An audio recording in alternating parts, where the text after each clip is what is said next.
bay leen njëriñ laa ngi ci suuf si def leen ni dem ba waar ca waar waaw. Ministère de l'Agriculture et de l'Équipement Rural moo leen di may seen émission Bay Dundé. asalaamaaleykum mbokki téléspectateur bu Sen TV ñu am mbégte rek nañ koy defee ñaari ay bés yu nekk dellu si ak yéen ci seen émission Bay Dundé. Bay Dundé di émission bi nga xamante ni mooy def promotion wu lépp lu ñuy dundee ci réew mi nee naa du li ñuy dundee rek li ñuy sol li ñuy takk li ñuy tëdd li ñuy toog lépp ci lay bokk waaye nag dañoo démarrer lu am solo muy ceeb bi nga xamante ni moom la président bëgg en 2017 ñu autonome ci waaye tey nag mu am lu original lu tegu ci ceeb boobu ndax dañoo ñëw fii ci Sangalkam muy fu nga xamante ni defe naa ni xaw na sore Dakar tuuti waaye nag il faut yenn saa yi ñu génn dem seeti ñi nekk ci biti Dakar fekk si fi ay jigéen ñu jàmbaare yu nga xamante ni yu am solo lañu ci réew mi muy ay femmes transformatrices ñu am GIE am association ñu ñëw ñu dalal ñu duñu daal di def rek lu dul nuyu leen ñaanal leen jàmm waaye itam dañuy daal di dalal présidente GIE boobu mu wax ñu ñoom ci li ñuy yëngu waaye itam mu wax ñu tey lan la ñu defal comme surprise ndax nag tey affaire bi dafa ala daawame comme ni ñu koy waxee dinañu wax tey lan la ñuy defal ak añ bi nga xamante ni moom lay togg moom kan lay tibbal añam bi tey. soxna si asalaamaaleykum Adja Awa Gueye maa ngi lay nuyu. maa ngi lay fay. may am mbégte lool déplacé wu jóge Dakar ñëw fii ci Sangalkam fekk la fi ak sa association bi nga àndal may bëgg nga nuyoo rek présenté association bi nga jiital te daal di ñuy wax tey lan nga ñu fas yéene defal. Mbarka xanaa di am mbégte bu baax a baax rek ci sa ñëw fii da nekk koo xam ne nag suñu collègue ñi tañ yàgg soppante di leen dalal bu baax tamit nag ci commune Sangalkam ma toog nag ak sama association man su may dem fu ma wanti dem sax damay ànd ak ñoom. nu ñu tudd. ñu association Femmes Rurales Action et Solidarité. d'accord. mu nekk jigéen ñoo xam ne nag ñu ngi ci waxuma commune Sangalkam dëkk yëpp.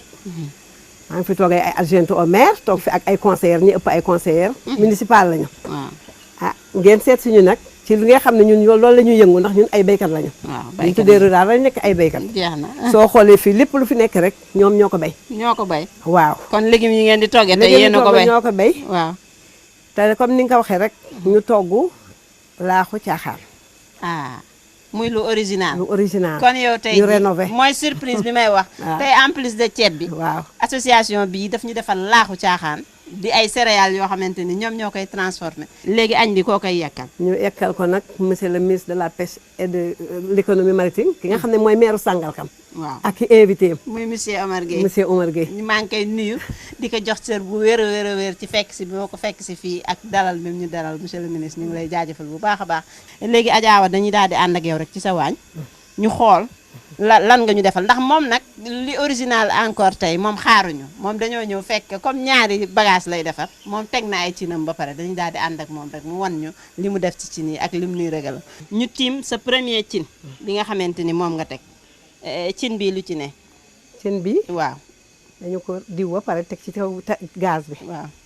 jël suñu diwlin def ci. waaw diw bi nag bariwul. waaw ñaata diwlin nga def. ñun daal ñu ngi bëgg a sol fukki kilo ak juróom. waaw yow da ngay xew. déedéet xewuma. ndax xam nga 15 fii kilos ngay 15 kilos rek lañ togg. waaw waaye fii ku xam village. xam ni ñëpp a bokk. ñëpp a bokk. waaw ñun de action solidarité xam nga ñu dañoo solidaire. waaw suñu togg fokk suñu naw lay ñëw. Aha. waaye bi ñu diwee suñu tintek ba pare. waaw dañoo def suñu diwlin bu yem. ndax diwlin lu gëraa kenn bëggatu ko. dëgg la. ñu daal di koy sansal ba mu yem. ñu daal di jiital suñu yéet. ba mu sens. ñu daal di def suñu jën. waaw jën yaa ngi ñu muur fële. jën yi moom fii moom tey dinaa leen wax ni jën du fi doy ndax ministère de la pêche lañ ñëw kon defe naa ni jën yi moom macha allah. kii ban jën la. Adja Awa jën bii coof la. kii coof la. lu ma gëj a gis dégg naa léegi dañ koy exporté. dañ koy exporté waaye nag mis fonk gu mu leen fonk. waaw. moo tax ñu def ko fii. mu defal ñu ceebu coof. waaw waaw dañu koy bër turki yu ñu rosi. ñu lukk. jël suñuy légumes. waaw raxas ba mu set. waaw def si. waaw. suñu jën ñu teg ko fee pour ba ñu tas. waaw léegi ma bëggoon rek nga ubbil ma cin bi. ma ma xool li ne ci cin bi. ci ne li ci nekk nga ni. waaw lii la. te li ci nekk lu spécial. waaw ni ñu ko waxee mooy jigéen ñi ñoom jëndiwuñu. waaw li ñu béy. waaw seeni tool suñuy tool la ñu def nii. seeni tool la ñu dagg. daal di ñëw def si cin li. def si cin li macha allah. waaw mu mel ni bagage yi rafet na ndax bàyyil ngeen ma ci loo xamante ni xolliwu leen ko. waaw pour ma gis que ni bagage yi ngeen am macha allah frais na. te defe naa ni bu ñuy consommer li ñi nga xamante ni moom la ñuy bàyyee ci réew mi. nee naa nit ku ne fa nga ne la lay faj fa la ne. kon nañuy lekk li ñi nga xamante ni moom la ñuy bàyyee suñu réew. defe naa premier cin baa ngi nii waaye bu ñu doxee ba ne gis naa fa beneen cin boo teg. ñu dem xool cin boobu moom nga ma wax ni ma laaxu caaxaan nga ciy togg. nañ dem xool cin boobu. Adja Awa yegg si nañu si sa deuxième cin mu mel ni maa ngi la gis nga ub sa cin waaye tam nga muur say bagages. cin bii nga ni mooy laaxu caaxaan. laaxu caaxaan. waaw li ko composé mu ngi nii. waaw gis nga cin bi amul sa diwlin. kii amul ndawal laay seen ci ndawal biir. ngay seen ci biir. kon yow sa laaxu caaxaan VIP la. gis nga ndawal gi dañ ko tëmb rek amul benn diwlin. waaw ndawal gi boo ko gisee xam ni graisse ndawal bi tuuti rek. moo nekk ci kaw. waaw voilà amul benn diwlin. aha ñu teg suñu gaz mu bax waaw ba pour yàpp bi ñor. waaw gis nga ni. waaw lii gerte la xam nga ki gerte na fly. gerte noflaay. gerte na fly GIE bi mu demee da koy defar. seen GIE mooy wal gerte gi. association dafa am pàcc. waaw ku nekk ak lañ la responsabilisé. ko defar kii seen gerte noflaay la yéen a ko wal. ñoo ko wal donc bu ñuy wax gerte noflaay yenn saa yi ñu ne gerte bi dafa amoon yu nëpp wala dara mais yéen seen gerte trié ngeen ko. ba mu set tànn. waaw tànn ngeen ko. ba mu set. waaw parce que gerte dafa moo gën a compliqué. waaw àddina nag waaw waaye ñun xam na ñu ni liggéey gerte. xam ngeen ni ngeen koy liggéey. waaw ndax ñu ngi nekk zone rurale dañuy faral di defar mbuum. dëgg la te gerte gi mënoo ko utiliser sans mbuum. waaw léegi suñ defaree suñ kii nii ba mu ñor. léegi dañu jël suñu gerte def si. def si gis nga sànqal bi nii. waaw dañ koy boole ak bisaab am na fi. bisaab bee nekk bisaab nii. baa ngi fi waaw bisaab baa ngi nii. bisaab lii mu mel ni ñoom paañ la. paañ la ak yooyu. macha allah waaw. waaw Sénégal teral gan lañ ñu pare xam. la daal di defar waaw laax bi. aha mu ñor rek ñu daal di yàq. waaw bëgge. dañuy ñëwaat ci li gën a am solo. ci émission bi ba léegi. muy ceeb bi. ceeb bi nga xamante ni mooy riz local. man duma ko wax riz de la vallée man dama ko tuddee ceebu Sénégal. lan moo tax nga taabu ceebu Sénégal bu sew bi. depuis président wax ni lekk leen ceebu mbay mi ceebu Sénégal ni nga ko waxee. ñun ceeb bi la ñuy lekk. waaw macha allah kon ceebu Sénégal nee naa leen li ma leen ci mën a wax daal mooy bénéfice kese la ndaxte baax na ci suñuy poos baax na suñu yaram. waaye itam dina soqali suñu réew. kon 2017 incha allah comme na ma ko ñaane woon ca commencement ba. yal na ñu am ci ceeb bi. ñun ñëpp ñu koy lekk ba di ko exporter. yàlla mën na ko te buñ ci defee ñun suñu volonté rek yàlla defal nu ko. waaye defe naa ñun le temps que ñuy dox dem sa exposition ba. dañ leen di bàyyi ak ministère de l' agriculture. ak li nga xamante ni ñoom moom la ñu indil parce que nag émission bi. bu egsee fii tey ñoom la ndax ñoom ñoo jënd émission bi nekk sponsor donc bu pecc liir neexee ndey jaajaab ca wagg ya comme nañ koy waxe kon waa ministère de l' agriculture mention spéciale dañuy daal di bàyyi rek suñu mbokk téléspectateur ñu seetaan li nga xamante ni moom lañu loolu lañ ñu indil ñoom tey comme yóbbante après ñun ñu dem ci exposition ba. Nous avons eu une bonne séance de travail avec le directeur général, le professeur Graziano da Silva.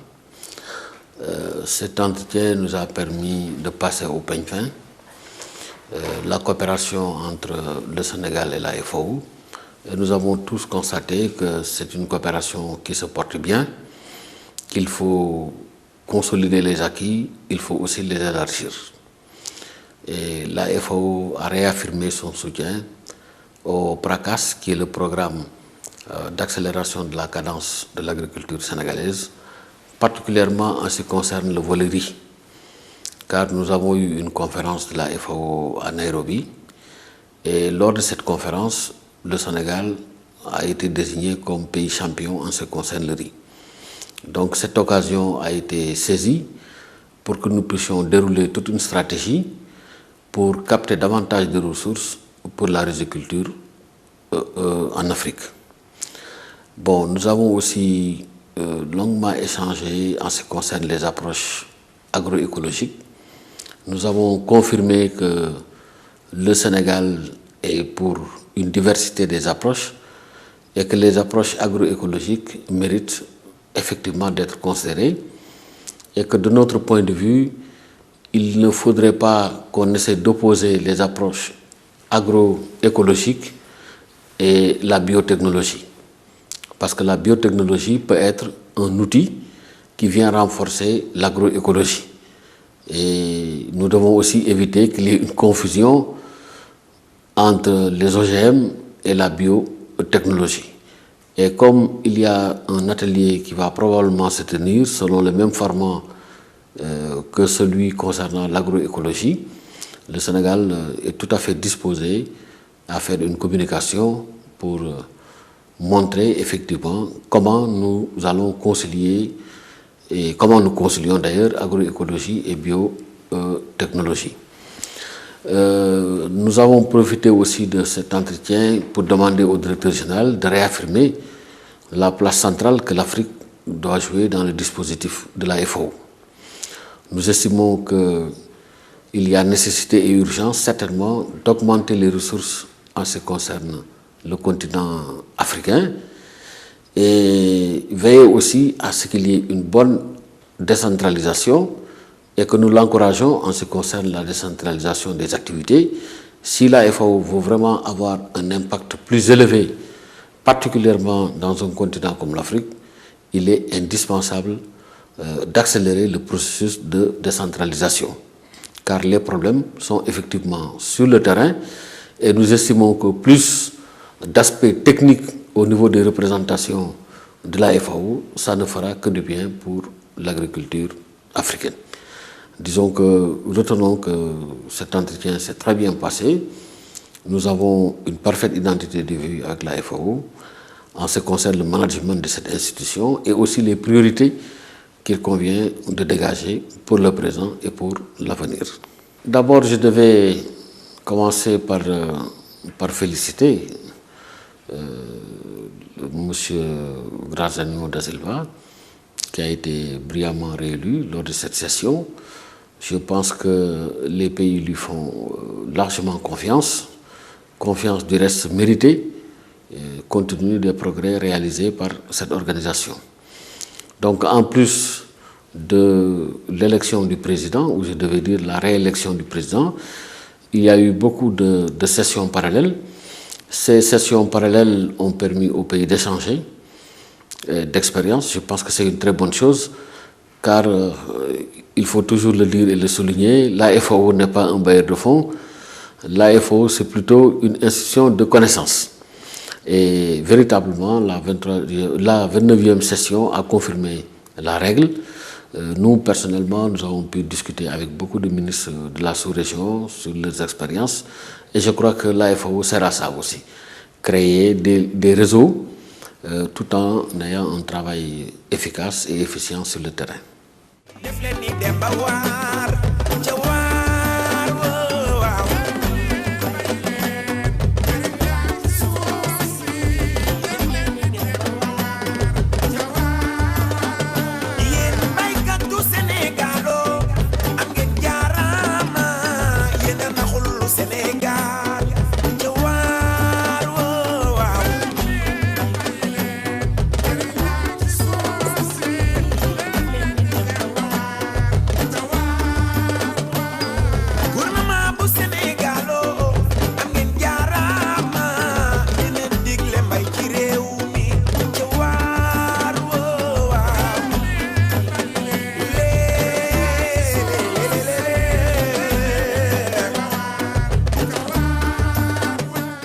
ministère de l'agriculture tey loolu lan ñu baaxee woon muy rubrique boobu nee naa leen émission bi à chaque fois bu amee rek ñoom seen yóbbante da ciy ñëw tey loolu lan ñu indiloon ñu leen di jaajëfal bu baax a baax ñoom ministère bi nga xamante ni ñoo jàpp ci émission bi comme ni ma ko waxee ba mu egsi fii Adja ñu ñëw macha allah nga exposé say produits comme ni nga ma ko digee woon ma kontaan lool macha allah ndaxte nag defe naa monsieur le ministre Abdoulaye Seck comme ni ma ko waxee woon sànq bu jigéen ñëpp defee ni yéen defe naa dinañu autosuffisant parce que liñ fi gis nii yëpp si table ji ay produits la yoo xamante ni dañoo bay ci réew mi ngeen jël ko transformé ko def ko nii ku mu neex nga denc at sa placard di lekk te du def dara kon lii defe naa yéen a ngi jàppale président ci autosuffisance bi nga xamante ni moom lay woote. produits yi ñu gis nii lan la. gis naa da ngeen am ay grand prix. waaw kon association yi ci liggéey bii ñuy liggéey ci la ñu am grand prix yi. waaw am na année boo xamante ni. président de la République bi fi nekkoon.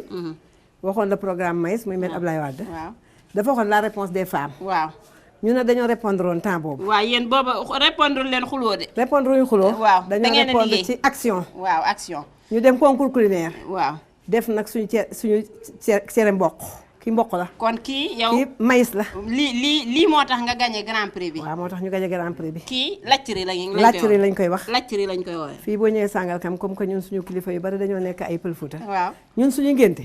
au lieu que ñu def laax lii la ñuy def. lacciri ngeen di def. waaw. mu am lu am solo lu génn foofu. waaw muy intégration. muy li nga xamante ni. mooy li may doole réew. muy union. kii moom mën naa laa wax ni soow piir la. waaw ñoo koy walal seen bopp. kii itam jigéen ñi ñoo koy defar. jigéen ñoo ko wayal. man kontaan naa lool ci ñëw fii ci Sangalkam fekk fi lii. dugub ji bi ñu ko jëlee. dañ koy transformé. dama la wax ni France pàcc bu yaatul ndax jigéen ñi macha allah. France moom mooy sa association. mooy association bi. waaw France jigéen ñi yaatu lañu. ñu ngi ba 2000 et quelques membres. waaw nekk ci Sénégal yëpp. nekk ci Sénégal yëpp c'est une association nationale. waaw.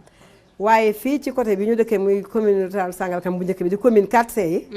jigéen bu nekk fii am na représentation. parce que ku nekk ak la ngay liggéey dafa am ñoo xam ni spécialement ñoom ñoo jiite yo céréale bi. lii la ñuy liggéey. am na ñoo xam ne affaire mbay mi la ñu féete yoo. muy li ñuy exposé tamaate bee dañ ko watt tey. waaw kànja ge tey lañ ko watt. waaw lii moom la ñuy woowee witt léegi. togg léegi mu neex léegi sax léegi. waaw am na jigéen ñoo xam ne boo leen fekkee ci tool bi. da nga naan est-ce que ñu duñu ay góor. waaw. ndax rek bëgg seen réew. bëgg seen bopp. waaw te bu fekkee dañuy bay rek di dundee. yaakaar naa ne duñ jëggaane dara. déedéet ndax jëggaane boo gis da ngay jël sa alal jëndi. te lii nag li ñuy bay. moom la ñuy utiliser fii. suñu économie du gaar suñu réew. Adja kon balaa ñuy dellu ca waañoo di xooli fa ñuy togg toll. dañuy daal di dalal nag seen càmmiñ. muy seen góoru mbootaay. di El Hadj Lamine Ngom mu nekk koo xamante ni géwal la. te ñoom defe naa ils sont les dépositaires de la tradition maanaam géwal archive lañu. ñoom ñoo yor démb. defe naa moom bu ñëwee gis jigéen ñi ak li ñuy liggéey. ak li nga xamante ni moom la président woote. ba monsieur le ministre Abdoulaye Seck ak ministère am daal di sponsoriser émission bi defe naa Bay Dunde dina am lu mu la inspiré dama bëggoon nga waxal ma lan nga xalaat ci Bay Dunde di émission bi waaye itam lan nga xalaat ci ñuy lekk li nga xamante ni moom la ñuy bay. président de la République daf ne Bay Dunde. daf ne nan dem ci tool yi. ñu bay lépp loo xam ne Sénégal soxla na ko te mu daa jóge bitim réew ñu bay ko fii Sénégal mu génn ay moyens jël ku mel ni Pape Abdoulaye Seck ministre de l'agriculture teg ko ci bopp bi. man daal li may diggal nit ñi nan dellu ci consommer local. donc nañu consommer li ñu moom defe naa comme ni ma ko waxee mooy développer suñu réew. dañuy daal di dellu ca waañ ba maa ngi lay gërëm. El Hadj la ñu dellu ca waañ wa Adja wa. waaw ñu dellu ca waañ wa.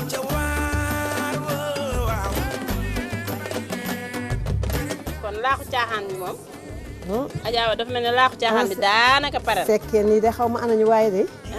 gis nga bii mooy gën a maye wér nag. waaw bii nii. waaw li ñu wax daal ne sànqal mag ñi ñoo xam ne diwlin amu si. amul diwlin amul dara. amul dara ndox rek lañ ci def lépp c'est naturel. lépp c'est naturel.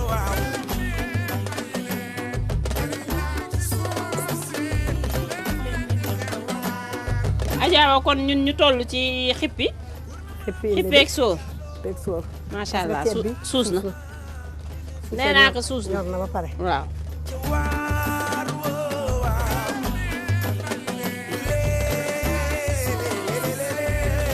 di laaxu caaxaan itam dinañ ko wax ngurbaan de. waaw mooy tur yi dafa bari rek. saalum saalum yi dinañ ko wax ngurbaan. saalum yi daañu ko wax noonu. bii dama daan dégg ku sibiru ñu ne nañ ko defal ngurbaan.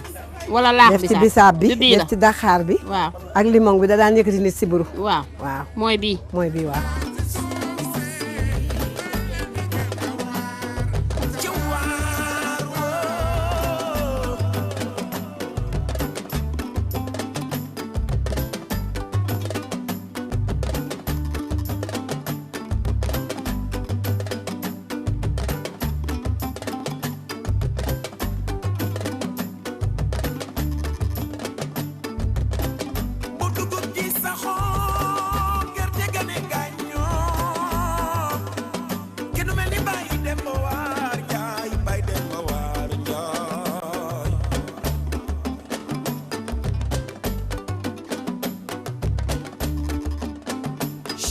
ginnaaw defe naa bi ñu yendoo ci waañ mi togg suñu añ bi macha allah muy ñaari plat ñu ngi ci cëppaandawal émission bi. dama lay bàyyi nga wax sa impression si lu gàtt. nga ñëw fi fekk ñu fi tamit ñu togg li ñuy bay ndax biñ ñëwee ñun dañ la wax ne li ñu togg lépp am yoo xam ne sax dañoo koy watt ko togg ko. kon nag daal bay dunde bi ñu wax tamit président santaane ko. ñun ñu ngi koy sant bu baax. yéen a ngi ci biir. li ñu naan ndimbal na ci fekk loxol borom. ñun fekkoon nañ ci yéen a ngi ci biir bay dunde.